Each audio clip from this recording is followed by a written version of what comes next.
नमस्कार, आप सभी का स्वागत है समाधान में। आपके साथ मैं हूं देवेश के वशिष्ठ। आज बहुत सारे आंदोलन देश में हो रहे हैं, बहुत सारी नई विचारधाराएं जन्म ले रही हैं, असंतोष है कुल मिलाकर, और बहुत सारे लोगों का मानना है कि अब बदलाव की जरूरत है, व्यवस्था में परिवर्तन होना चाहिए। जो चाहा था वो इन 67 सालों में नहीं मिल पाया, कुछ बदलाव होना चाहिए। जब बहस करते हैं तो नतीजा यह निकलता है कि सिर्फ व्यवस्था परिवर्तन से काम नहीं चलेगा, उस पहली यूनिट को, उस आम आदमी को भी बदलना होगा जिसके लिए व्यवस्था बदली जा रही है। क्या काम पहले किया जाए? क्या दोनों काम साथ साथ किए जा सकते हैं या एक काम को बाद के लिए भी छोड़ा जा सकता है? आज विषय यही है और बहस भी इसी मुद्दे पर। हमारे साथ खास मेहमान हैं पैनल में, बजरंग मुनि जी हैं, लोक स्वराज के संस्थापक। बजरंग मुनि जी, बहुत स्वागत है आपका ए टू जेड में। हेमेंद्र राजपूत जी हैं, प्रवक्ता हैं, इतिहास के, महाभारत पर खास तौर से शोध किया है, महाभारत कालीन भारत के चरित्र पर इनका शोध है। और अजय मित्तल जी हैं हमारे साथ, वरिष्ठ पत्रकार हैं और राष्ट्रदेव के संपादक हैं, हमारे साथ हैं। बहुत स्वागत है आपका अजय मित्तल जी। शुरुआत करते हैं बजरंग मुनि जी, सबसे पहले आपसे। आपको क्या लगता है, व्यवस्था परिवर्तन पहले या चरित्र निर्माण पहले? ये तो दोनों, चरित्र और व्यवस्था, ये दोनों एक दूसरे के पूरक होते हैं। चरित्र का प्रभाव व्यवस्था पर पड़ता है और व्यवस्था का चरित्र पर पड़ता है। किस तरीके से चरित्र निर्माण के बिना क्या व्यवस्था परिवर्तन संभव देखते हैं आप? देखिए, चरित्र निर्माण किए बगैर व्यवस्था परिवर्तन के द्वारा हम हासिल कर लेंगे, ये सोचना ठीक नहीं है। बहुत स्थानों पर व्यवस्थाएं बदली हैं, पर सब मिला करके उसके कोई बहुत स्थायी परिणाम नहीं आए। मैं आपको उदाहरण दूंगा चीन का। चीन में 49 में क्रांति हुई, पुरानी व्यवस्था बदल गई और माओ से तुंग के नेतृत्व में कम्युनिस्ट पार्टी के पास सत्ता के सूत्र आ गए। व्यवस्था सारी बदल गई, पर उन्होंने व्यक्ति निर्माण की चेष्टा नहीं की, चरित्र निर्माण के लिए कुछ नहीं किया जी। तो माओ को यह अनुभव हुआ कि जिन लोगों के पास, यानी उनके सहित सत्ता के सूत्र आए हैं, तो वो भी पिछली व्यवस्था जो लोग चला रहे थे वैसे ही भ्रष्ट बनते चले गए। और इसलिए 15 साल बाद एक और नई क्रांति की आवश्यकता हो गई। उसको उन्होंने नाम दिया सांस्कृतिक क्रांति। तो माओ ने एक सतत क्रांति का सिद्धांत प्रतिपादित किया है कि हर 10-15 साल बाद जो yesterday's revolutionaries they become today's counter revolutionaries, तो कल के क्रांतिकारी आज के प्रति क्रांतिकारी बन जाते हैं जी। इसलिए उनको हटा करके फिर और नए क्रांतिकारियों को सत्ता में लाना पड़ता है। कोशिश जारी रहनी चाहिए सतत रूप से। लेकिन जब तक व्यक्तियों को आप नहीं बदलेंगे तो ये क्रांति की आवश्यकता चलती रहेगी और समाज को कोई स्थायी लाभ नहीं मिलेगा ना। पहले व्यवस्था परिवर्तन हुआ, फिर चरित्र निर्माण की ओर कोशिश की, जैसा बजरंग मुनि जी ने कहा। नहीं, दोनों चीजें वैसे साथ साथ चलनी चाहिए। अच्छा, लेकिन चरित्र निर्माण ये प्राथमिक आवश्यकता है। व्यवस्था आखिरकार चलाएगा कौन? व्यक्ति चलाएगा। की बात, चीन की बात, पड़ोसी मुल्क की बात हुई। भारत में अगर ऐतिहासिक नजरिए से देखें, आप शोध करते रहे हैं हेमेंद्र राजपूत जी, क्या ये संभव है व्यवस्था परिवर्तन इतिहास के आईने में देखें तो साथ साथ हुआ है चरित्र निर्माण के, या संभव नहीं है, सिर्फ एक थ्योरी है? कि व्यवस्था परिवर्तन करने वाला कौन है? व्यक्ति है ना। और व्यक्ति को दिशा यदि नहीं हुई तो वो व्यवस्था परिवर्तन कैसी करेगा? चाहे वो महाभारत का उदाहरण देख लें, दुर्योधन का क्या दिशा थी और युधिष्ठिर को क्या दिशा थी। दुर्योधन ने कैसा शासन तंत्र चलाया, कैसा व्यवस्था चलाई, त्राही त्राही थी उसके शासनकाल में। युधिष्ठिर ने 36 वर्षों तक शासन किया। ठीक है। एक संस्कार था उसके अंदर, एक चरित्र था, उसको ध्यान था कि मैंने राष्ट्र के लिए कार्य करना है। तो एक चरित्रवान व्यक्ति व्यवस्था को ठीक दिशा में परिवर्तित कर सकता है। और यदि चरित्रवान व्यक्ति नहीं है तो वो राष्ट्र को गलत दिशा में ले जा सकता है, व्यवस्था को गलत दिशा में ले जा सकता है। हमारे देश में बहुत सारे उदाहरण है। विक्रमादित्य का उदाहरण है, श्री कृष्ण का उदाहरण है। श्री कृष्ण ने विक्रमादित्य का उदाहरण दिया। बजरंग मुनि जी, जो आधुनिक काल है उसकी अगर बात करें, सबसे पहले अशोक ने, सन्यासी अशोक जब हो गए, उन्होंने सबसे पहले धर्म आधारित राज्य चलाने की शुरुआत की, मतलब चारित्रिक रूप से राज्य चलाने की। उसी समय ग्रीक में प्लेटो ने जो आजकल की व्यवस्था है, रिपब्लिक व्यवस्था जो है, वो चलाने की शुरुआत की। दोनों व्यवस्थाएं चल रही हैं और पूर्णता के साथ दोनों अब अस्तित्व के साथ नहीं है। भारत में कौन सी व्यवस्था है? कुछ कोशिश हम ये भी करते हैं चारित्रिक रूप से लोगों की बात भी सुनी जाए, रिपब्लिकन भी बनने की कोशिश करते हैं, लेकिन कहीं नहीं है। सबसे महत्वपूर्ण प्रश्न ये खड़ा होता है कि सन 47 में जब भारत स्वतंत्र हुआ, हाँ, तो उस समय हमारे सरकार में या व्यवस्था में चरित्रवान लोग ज्यादा थे कि चरित्रहीन लोग ज्यादा थे? तो स्वाभाविक रूप से आप मानेंगे कि उस समय चरित्रवान लोग ज्यादा थे। फिर भी तो व्यवस्था क्यों चरित्र बिगड़ती जब है? उस समय ऊंचा था, हाँ, तो वह चरित्र गिरा क्यों? हाँ। गिरा इसलिए कि व्यवस्था दूषित हुई और व्यवस्था ने चरित्र को गिराया। या चरित्र इसलिए गिरा क्यों? नहीं, व्यवस्था चरित्र इसलिए गिरी तो क्योंकि फिर चरित्र गिरा दूषित क्यों? होते गए। क्योंकि उस समय तो चरित्रवान लोग ज्यादा थे। आज उस समय के मुताबिक चरित्रवान लोगों को वहां बिठाना तो आसान नहीं है। फिर एक दूसरा प्रश्न और पैदा होता है कि चरित्र निर्माण कौन करेगा? ये भ्रष्ट लोग चरित्र निर्माण करेंगे क्या?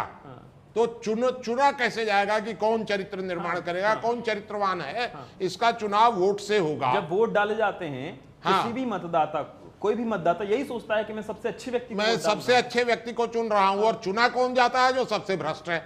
तो प्रश्न यह आता है कि चरित्र निर्माण का जिम्मा किसको दिया जाएगा?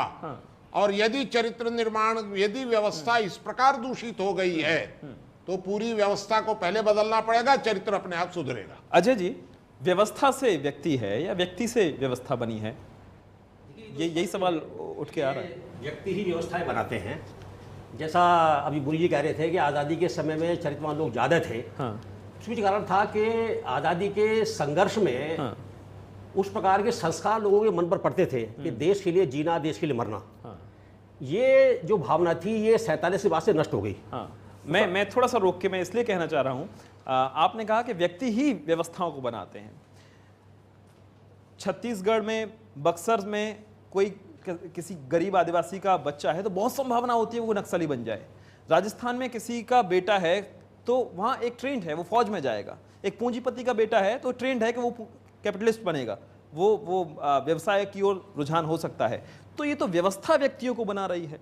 व्यवस्था वहाँ बस्तर में ऐसी है कि वो बच्चे नक्सलवादी हो रहे हैं तो व्यवस्था की वजह से वो बन गए।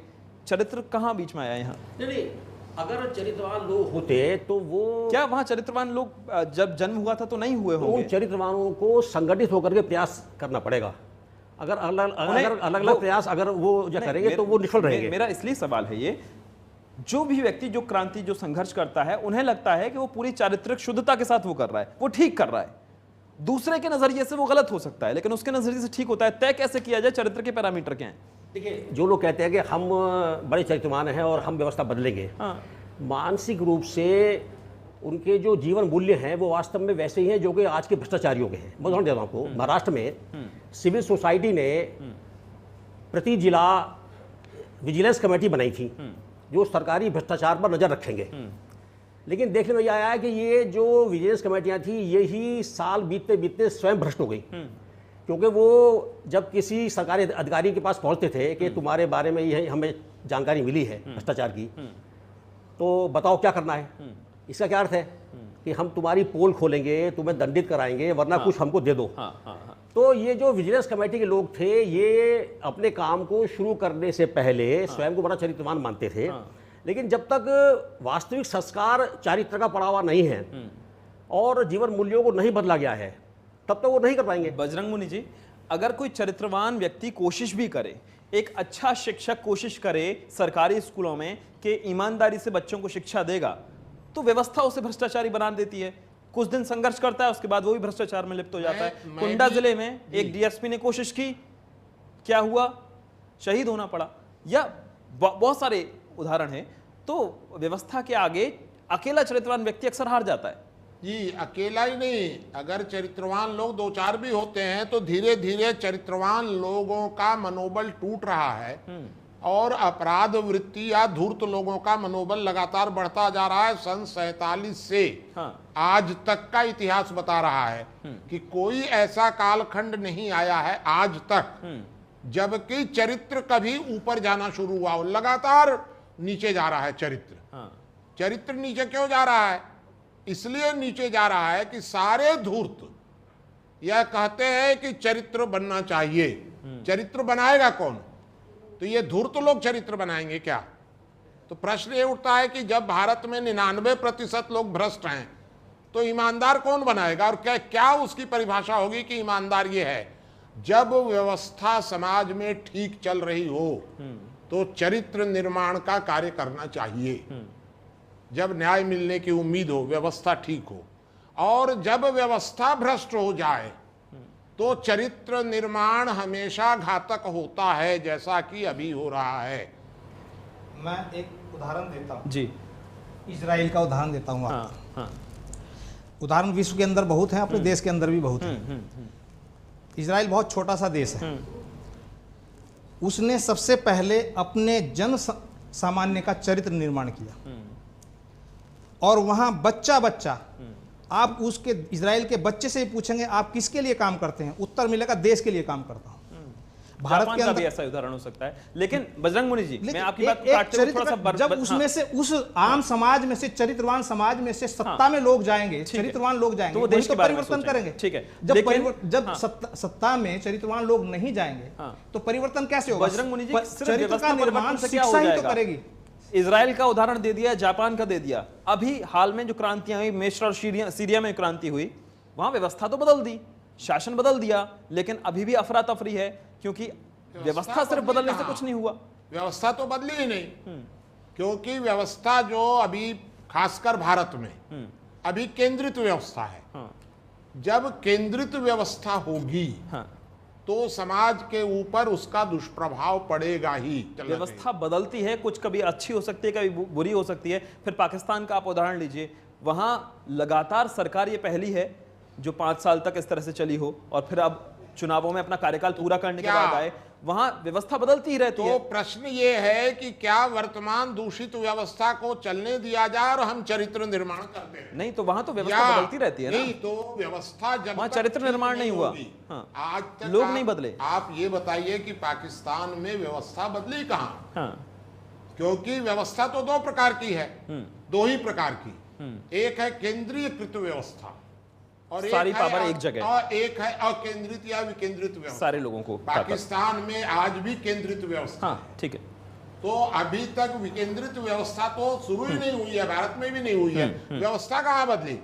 व्यवस्था में बैठे हुए चेहरे बदल गए, सिस्टम नहीं बदला है। हाँ। एक ही वक्त में ये हमेशा होता रहा है, कुछ अच्छे लोग होते हैं, कुछ बुरे लोग होते हैं, उसमें से सबको भला बना देना है, सबको बुरा हो, ऐसा कभी संभव नहीं हो पाया है। तो व्यवस्था और चरित्र साथ साथ चलें, क्या हो? जिस समय राम राज्य को कहते हैं, बहुत अच्छा राज्य, अच्छा सुशासन, उसे राम राज्य एक शब्द दिया जाता है। लेकिन उन्हीं राम के समय में रावण भी था, रावण का भी राज्य था, वही व्यवस्था भी थी। तो एक समय में अच्छे बुरे सब लोग चलते हैं साथ साथ। तो व्यवस्था कैसे बनाई जाए और चरित्र निर्माण कैसे हो? फिर देखिए, राम राज्य, जरूरत भी है इसकी चरित्र निर्माण की। राम राज्य को श्रेष्ठ व्यवस्था क्यों कहा जाता है?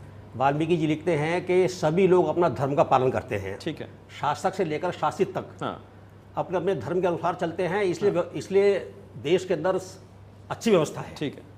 तो व्यक्ति इस प्रकार के थे कि जो धर्म, यानी कोई किसी का शोषण नहीं करता था, धर्म से अभिप्राय ये जो पूजा पाठ से नहीं है।